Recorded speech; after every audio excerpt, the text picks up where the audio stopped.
Hello friends, कैसे हो आप सब? बिल्कुल मस्त। तो देखो, आज मैं आप सभी के लिए एक बहुत प्यारी सी इन्फॉर्मेशन लेके आया हूँ। एक बिल्कुल जो कॉन्सेप्ट था, कॉन्सेप्ट बोल सकते हैं, जो डाउट बोल सकते हैं, जो कल से हमारे साथ चल रहा है, न्यूज पर भी चल रहा है, टेलीविजन पर भी चल रहा है, इसके अलावा व्हाट्सअप, टेलीग्राम, फेसबुक, इनके ऊपर भी चल रहा है। आरपीएससी कॉलेज लेक्चर की वैकेंसी के रिगार्डिंग है, और उसमें लिखा हुआ है बिल्कुल साफ साफ कि हाई कोर्ट ने, जो हाई कोर्ट है उसने आरपीएससी को जवाब मांगा है, आरपीएससी से जवाब मांगा है कि भाई साहब, जब आपने 2013 में सेट करवाया, अभी सेट भी नहीं करवाया, जो पिछली वैकेंसी थी उसके बाद में, तो आप स्टूडेंट्स के साथ ऐसा क्यों कर रहे हो? ठीक है, सेट के एग्जाम को कॉलेज लेक्चर के एग्जाम से पहले करवाने के लिए कई लोगों ने रिट लगाई थी। ठीक है, तो ये रिट का मामला चल रहा है। तो सबसे पहले बता दूं कि जो ये है वो बिल्कुल सही बात है। ये जो न्यूज चल रही है, न्यूज आप देख रहे हो, मैं इसके ऊपर डिस्प्ले पर भी दिखा दूंगा आपको। तो ये न्यूज बिल्कुल सही है। सबसे पहले तो ये बात बता दूं, न्यूज सही है वो। ठीक है, वो न्यूज क्या बिल्कुल सही है। ठीक है, अब आप सोचोगे कि सर अब हम क्या करें, जब एग्जाम डेट आगे जा सकती है तो अब हम क्या करें? देखो, सबसे पहले तो मैं बताऊं आपको, आप अपना जो टारगेट है 4 अप्रैल का, उससे विचलित मत हो। आप अपने दिमाग में सेट रखो कि पेपर 4 अप्रैल को ही होगा। अब उसका मैं कारण बताता हूं। देखो, ये आरपीएससी है, कुछ भी कर सकती है, ये हमारी नहीं मानेगी, ये अपने अकॉर्डिंग करती है काम। आप भी देख रहे होंगे, इतिहास में पहली बार ऐसा हुआ है कि कॉलेज लेक्चर का पूरा प्रोसेस ही मतलब 3-4 महीने में, 4-5 महीने में कंप्लीट होने वाला है पेपर तक। ठीक है, तो ये आरपीएससी कुछ भी कर सकती है। हो सकता है ऐसे बोल दे कि सर ये हम करवा लेते हैं, तुरंत हम दूसरी वैकेंसी निकाल रहे हैं। कुछ लोग ये भी विरोध कर रहे हैं कि जब नई कॉलेज खुली है तो उनमें भी उनकी वैकेंसी है, वहां पर आप स्टाफ भेजोगे तो वहां पर भी क्या चाहिएगे, नए स्टाफ चाहिए, तो आप वैकेंसी को और भी बढ़ाओ। तो आरपीएससी ये भी कह सकती है कि भाई ये वैकेंसी हमें ऐसे कैसे करवा लेने दो, ये वैकेंसी जैसे कंप्लीट होती है तुरंत हम सेट का एग्जाम करवा लेंगे और फिर हम तुरंत उसके बाद नई वैकेंसी दोबारा से निकाल देंगे। जैसे फर्स्ट ग्रेड में जो हुआ था, लोग टंकियों पर चढ़ गए थे, उनको आश्वासन दिलाया गया था कि तुरंत थोड़े दिन बाद में 5000 फिर वैकेंसी आ रही है, फिर आप तैयारी कर लेना। ठीक है तो ऐसा ही ये कर सकते हैं।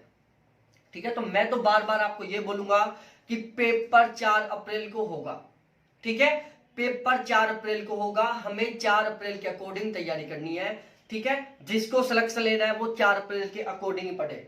ठीक है, आपके दिमाग में ये चल रहा हो कि पेपर पोस्टपोन हो जाएगा, वो हो जाएगा, वो हो जाएगा, भाई साहब सब दिमाग से हटा दो। पेपर 4 अप्रैल को होगा, दिमाग में ठूस लो और तैयारी कर लो। ठीक है, क्योंकि क्या होता है, अभी मैं एक टेलीग्राम ग्रुप था, मैं रियलिटी बता रहा हूं, आप में से यदि कोई जुड़ा हुआ हो तो उस टेलीग्राम में, पता नहीं इसका एडमिन कौन है, वो बोल रहा था कि हम कल सीएम ऑफिस में जा रहे हैं, वहां पर हम शिक्षा मंत्री के ऑफिस में वहां जा रहे हैं, उनके घर के सामने जा रहे हैं, फिर वहां पर हम उनसे अपील करेंगे कि आप इस एग्जाम को आगे पोस्टपोन करवाओ, वो करवाओ, आप सभी के सभी फिक्स 1 मार्च को वहां पर पहुंचना, 10 बजे के पहले पहले पहुंच जाना। मैंने उनसे बोला, भाई उस ग्रुप में मैंने बोला, बिल्कुल साफ साफ अनाउंसमेंट किया है मैंने, क्योंकि कुछ लोग होते हैं, आपको मेरे विचार के बारे में नहीं पता कि मेरे मन में क्या चल रहा है। तो ये लोग ऐसे होते हैं जिनका लाइफ में कोई टारगेट नहीं होता। आप बुरा मानो, कोई दिक्कत नहीं है, I am really really sorry यदि आपको बुरा लग रहा हो, लेकिन ये जो ऐसी अफवाहें फैलाते हैं ना कि भाई एग्जाम पोस्टपोन होगा, आओ हमारे साथ चले, हम सीएम ऑफिस चले, ये ऐसे लोग होते हैं, इनका लाइफ में कोई टारगेट नहीं होता और इनकी एक राजनीति होती है जिसके बारे में हमें पता नहीं होता, हम इनके पीछे चल देते हैं और हम सिलेक्शन से हट जाते हैं। और ये ऐसे लोग होते हैं, आज एग्जाम को पोस्टपोन करवाने के लिए चक्कर काट रहे हैं, दूसरे दिन फिर ये चक्कर काटेंगे सर एग्जाम को करवाओ। ठीक है, तो ऐसे झंझट में मत फंसो, सीरियस होकर 4 अप्रैल का टारगेट लेकर तैयारी करो। किसका? 4 अप्रैल का टारगेट लेकर तैयारी करो, और रियल पूरी ईमानदारी के साथ, पूरे डेडिकेशन के साथ कह सकता हूं मैं, पूरे कॉन्फिडेंस के साथ कह सकता हूं, मात्र 30 दिन बचे हुए एक तरीके से, और 30 दिन आप सीरियस होकर पढ़ते हो तो बिल्कुल जीएस में आप बहुत अच्छा स्कोर कर सकते हो, अपने सब्जेक्ट में भी बहुत अच्छा स्कोर कर सकते हो। ऐसा तो है नहीं कि आप बिल्कुल जीरो बैठे हो, ये तो है नहीं कि आप जीरो बैठे हो। अब 30 दिन का एक पीक टाइम है जिसमें आप कुछ भी कर सकते हो, बिल्कुल सब कुछ बदल सकते हो। आप इतने मेहनत करो, हो सकता है, मेहनत करो, हो सकता है पेपर है जो वहीं से उठ के आ जाए जो आपका पढ़ा हुआ हो। बहुत सारी बार होता है हमारे साथ ऐसा, हम जैसे पेपर देने के लिए जाते हैं उससे जस्ट 5 मिनट पहले हम 2-3 लाइन पढ़ के जाते हैं, 2-3 पेज पढ़ के जाते हैं, वहां से 1-2 क्वेश्चन टपक जाते हैं। बहुत सारी बार होता है ये, हमारे साथ भी, मेरे साथ भी होता है, आपके साथ भी होता है कि जैसे पेपर देने के लिए जा रहे हैं उससे जस्ट पहले हम 2-3 पेज पढ़ रहे होते हैं और उन 2-3 पेजों से 2-3 क्वेश्चन टपक जाते हैं। ठीक है, तो दिमाग में सेट कर लो कि पेपर 4 अप्रैल को होगा और हमें सिलेक्शन लेना है। ठीक है, और आप यदि ये सोच रहे होंगे कि पेपर पोस्टपोन होगा, हम उनकी रैलियों में जाएंगे, भाई साहब फिर तो काम एक ही है, पढ़ाई को छोड़ो और पूरे रैलियों में जाओ आप आराम से। फिर आप किसी मंत्री की रैली में जाना स्टार्ट कर देना, फिर मुख्यमंत्री की रैली में, फिर ये काम अलग साइड का बिजनेस हो जाएगा आपका। ठीक है, तो दिमाग में सेट कर लो पेपर 4 अप्रैल को होगा।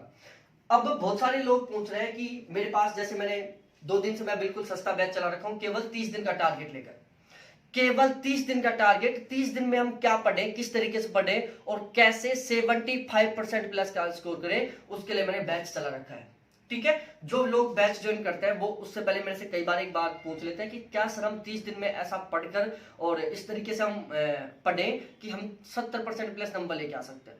देखो भाई, मैं आपको एक छोटा सा राजनीति समझाता हूँ, एक छोटा सा फॉर्मूला बताता हूँ आपको अच्छा लगे तो जरूर। पहली बात तो अच्छा ही लगेगा आपको, मैं सबसे पहले बताता हूँ। कोई भी पेपर होता है उसमें 100 क्वेश्चन आते हैं।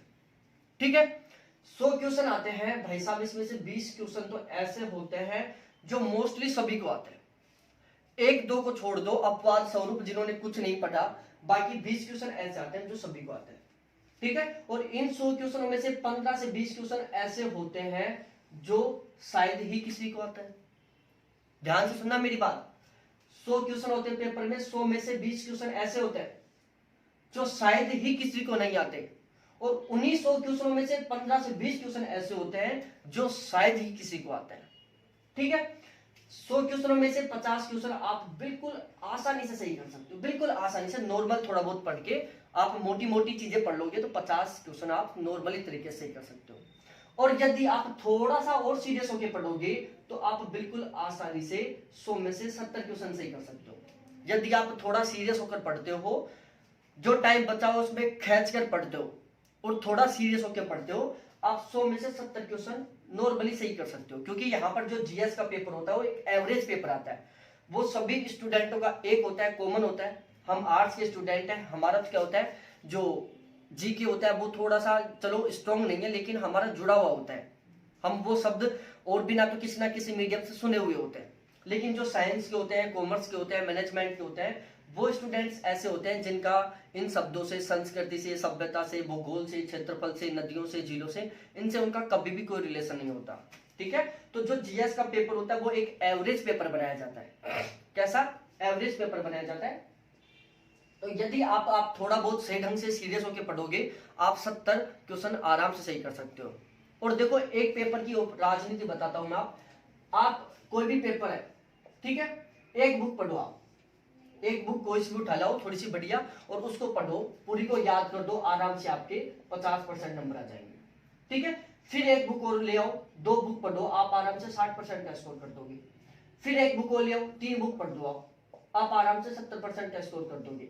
लेकिन जब आप 70% से ऊपर बढ़ोगे, 71%, 72%, तो यहां पर आपको बहुत ज्यादा मेहनत करनी पड़ेगी, और ये मेहनत का जो रेशियो धीरे धीरे बढ़ता जाता है। और जब आप 80% प्लस से ज्यादा नंबर लेके आते हो ना, तो भाई साहब 80% से ऊपर जाने पर 1% लाने के लिए, जैसे आपके 80% की तैयारी है और आप 81% लाना चाहते हो, तो आपको ओवरऑल समथिंग एक बुक पढ़नी पड़ेगी।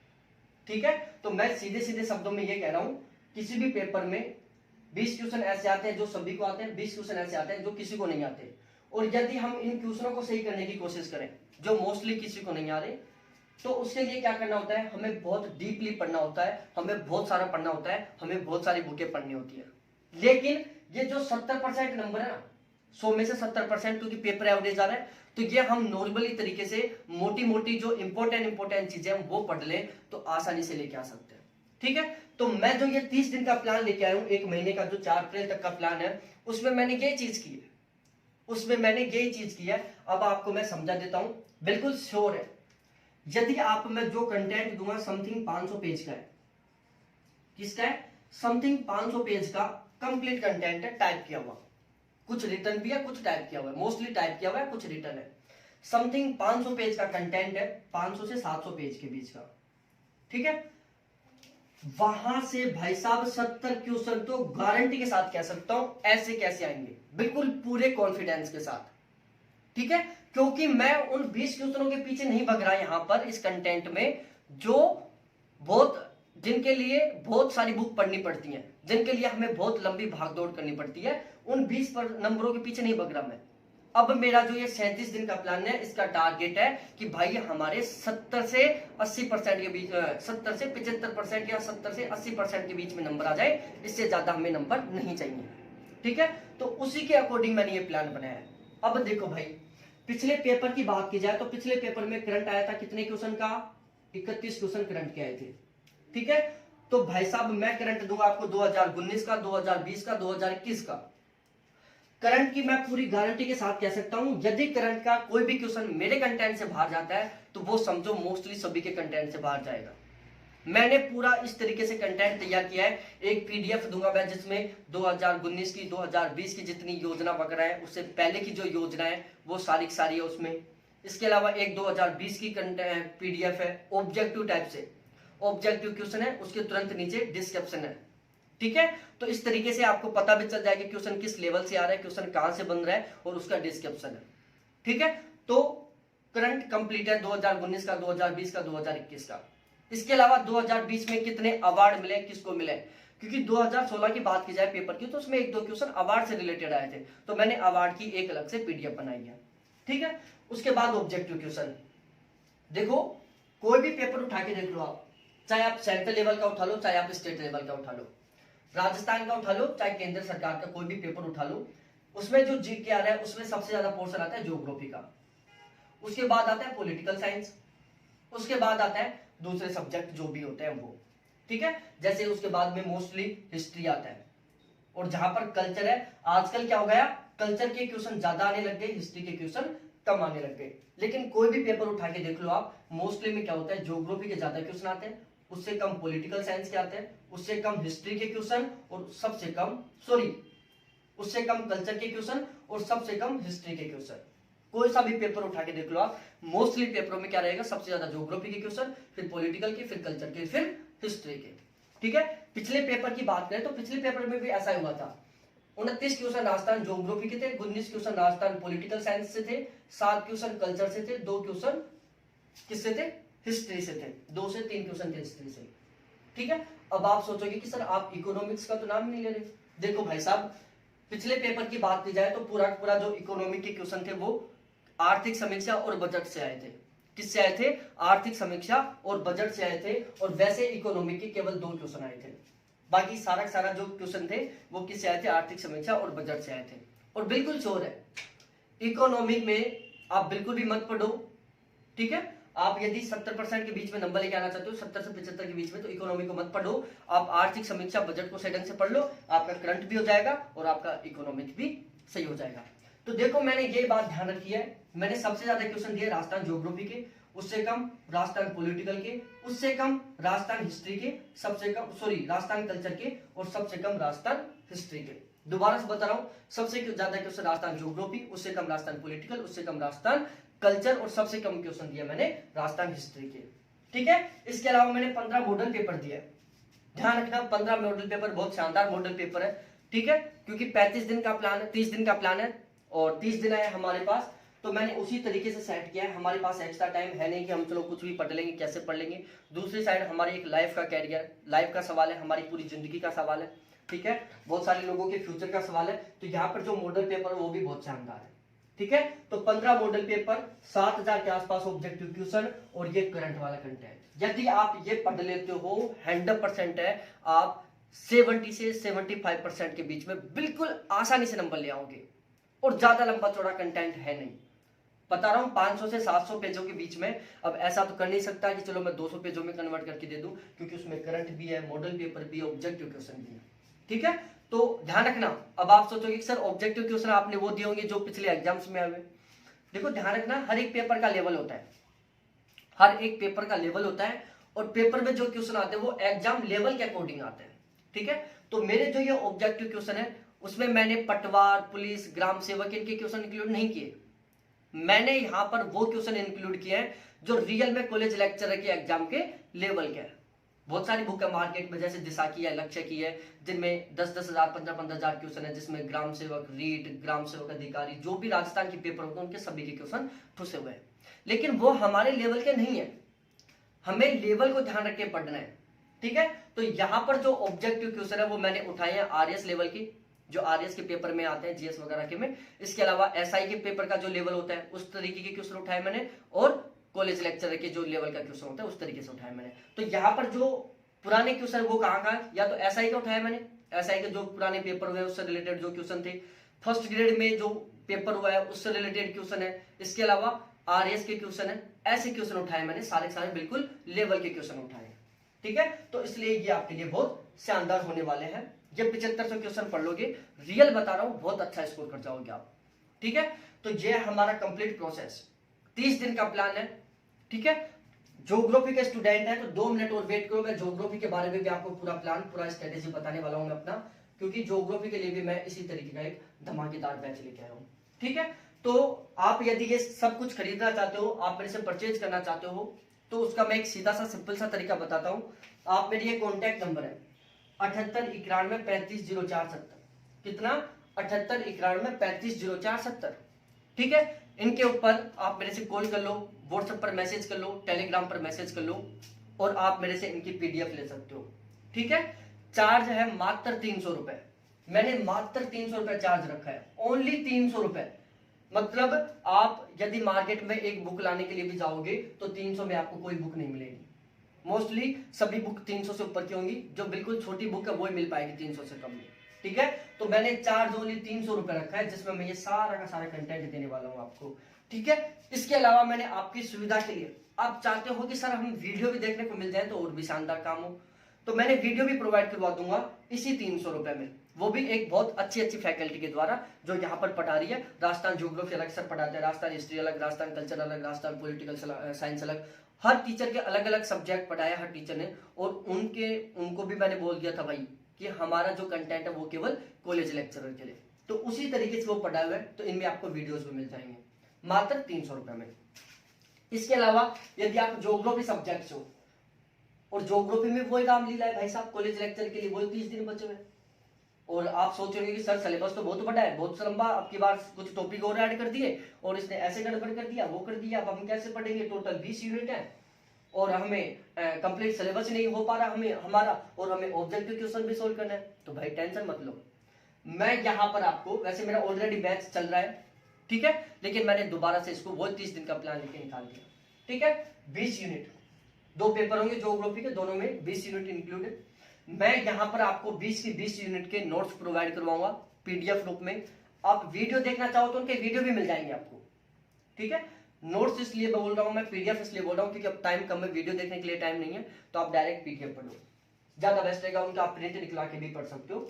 ठीक है, और आप जो आपकी यूनिट कमजोर है उसके ऊपर आप ज्यादा फोकस भी कर सकते हो। ठीक है, अब मेरी जो ये यूनिट है जो मैं आपको प्रोवाइड करवाऊंगा, सबसे पहली बात तो ये सारी ऑथेंटिक बुकों से। ठीक है, दूसरी बात ये है, मैंने ऐसा कुछ नहीं लिखा कि चलो कुछ भी लिख दिया गड़म पगड़म, नहीं, मेरे जो नोट्स रहेंगे, मेरे जो ये नोट्स रहेंगे उनमें यदि मैंने एक शब्द लिखा है ना, तो वो शब्द भी काम का है। मतलब आप यदि मेरे नोट्स पढ़ोगे तो उनमें आप एक भी लाइन नहीं छोड़ोगे, आप एक लाइन पढ़ोगे तो वो भी आपको ऐसे लगेगा कि भाई ये भी इंपॉर्टेंट है, ये भी इंपॉर्टेंट है, ये भी इंपॉर्टेंट है। क्यों? क्योंकि मैंने उसमें कचरा नहीं लिखा, मैंने वैसे कुछ नहीं लिखा, केवल पॉइंट टू पॉइंट लिखी है मैंने सारी बातें जो हमारे पेपर के लायक है, जो हमारे पेपर में आने वाली है, बिल्कुल उसी वे को फॉलो किया है। तो मेरा जो नोट्स रहेगा उसमें एक भी लाइन आपको ऐसी नहीं मिलेगी जो आप ऐसे सोचो कि सर मैं इसको, आपने ये लाइन क्यों लिखी है, एक भी लाइन ऐसी नहीं है, पूरा केवल कॉलेज लेक्चर के एग्जाम के अकॉर्डिंग है। ठीक है, मैंने वैसे अगड़म बगड़म कुछ नहीं लिखा, बिल्कुल एक अकॉर्डिंग टू पेपर, केवल पेपर पर फोकस किया है। नॉलेज नहीं बढ़ाना हमें, नॉलेज नहीं बढ़ाना हमें, नॉलेज तो भाई साहब उस टाइम पे बढ़ा लेंगे जब हमारी सिर ऐसे हिलता रहेगा, हाथ में लकड़ी रहेगी और 2 पौधे रहेंगे पास में, इस तरीके से बुढ़ापे में भी आराम से बैठे बैठे, खाट पर बैठे बैठे फिर नॉलेज बढ़ा लेंगे। अभी क्या करना है, एग्जाम पास करना है, अभी कॉलेज लेक्चरर बनना है, तो उसके लिए हमें क्या करना है, उसी के अकॉर्डिंग पढ़ाई करनी है, हमें नॉलेज नहीं बढ़ाना है।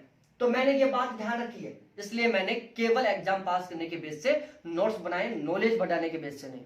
ठीक है, कोई भी कंफ्यूज, कोई भी डाउट हो, कैसा भी कोई हो, आप डायरेक्ट इन्हीं नंबरों के ऊपर कॉल करके पूछ सकते हो। इसके अलावा 20 यूनिट है, 20 की 20 यूनिट अकॉर्डिंग टू सिलेबस, हर यूनिट के ऑब्जेक्टिव क्वेश्चन, ये सबसे खास बात है। हर यूनिट के आपको ऑब्जेक्टिव क्वेश्चन मिलेंगे, चाहे फिर वो रिसर्च मेथडोलॉजी हो, चाहे ट्रांसपोर्ट ज्योग्राफी हो, चाहे अर्बन हो, चाहे पॉपुलेशन हो, चाहे पॉलिटिकल हो, चाहे कोई सी भी यूनिट हो, हर यूनिट के कम से कम 1000 क्वेश्चन मिलेंगे आपको। कितने? कम से कम 1000 क्वेश्चन। ठीक है, तो ये रहेगा सारा का सारा सिस्टम।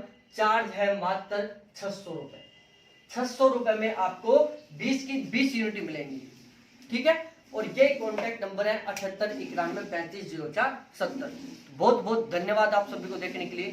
Thanks, bye. विश्वास करो और मेहनत करो, अपने ऊपर विश्वास करो और मेहनत करो, 100% सफलता मिलेगी। हमें नॉलेज नहीं बढ़ाना, हमें अब 918 में से अपनी एक सीट फिक्स करनी है, चाहे उसके लिए हमें कुछ भी क्यों ना करना पड़े। ठीक है, तो बहुत बहुत धन्यवाद आप सभी को देखने के लिए। थैंक्स, बाय मेरे प्यारे साथियों। यदि किसी को दिल पर ठेस लगा हो, किसी को ये बातें बुरी लगी हो, तो छोटा भाई समझकर माफ कर देना। ठीक है, और यदि आपका टारगेट हो कि हमें सक्सेस होना है, हमें रियल में कुछ करना है, तो प्लीज जरूर कांटेक्ट करो, जरूर बैच ज्वाइन करो। और आपको ऐसा लग रहा है कि यार ये हमें पागल बना रहा है, तो please I am really sorry. आप मेरे को, आपका टारगेट हो कि चलो सर जी से 2 मिनट मजा ले लेते हैं, उनका टाइम वेस्ट कर लें, तो प्लीज हाथ जोड़ के रिक्वेस्ट कर रहा हूँ, मत करना कॉल टाइम वेस्ट करने के लिए, मत करना कॉल मेरा टाइम बर्बाद करने के लिए, क्योंकि टाइम नहीं है हमारे पास। जिनके पास टाइम नहीं है वो पहले बात तो ऐसी पागलों वाली हरकत करेंगे नहीं। ठीक है, तो बहुत बहुत धन्यवाद आप सभी को देखने के लिए। Thanks, bye.